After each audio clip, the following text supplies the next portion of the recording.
from a very deep understanding of the movement into the physical body and into the physical universe,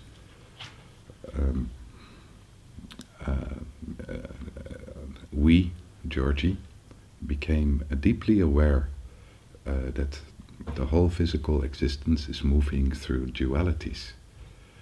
And as we are also a school of non-duality, so the understanding came forward that behind every duality there is a non-dual position.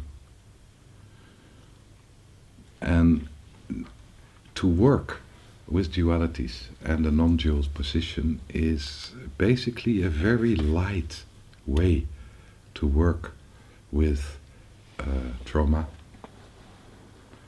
to work with entanglements, with patterns, and some of the patterns are already running for generations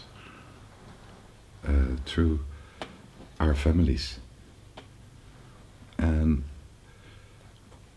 the difficulty of being born in a dual universe, a dual world, is that we have such a strong tendency to identify with those patterns. So we become those patterns and we get lost in them. And then life becomes like a wheel, what is called karma. It goes around and around and around in the same patterns. And this course is an introduction in a new way to work with this, kind of to find behind those patterns the X of the wheel, why this wheel is turning this way. It's looking for an answer, and the answer is always a non-dual position.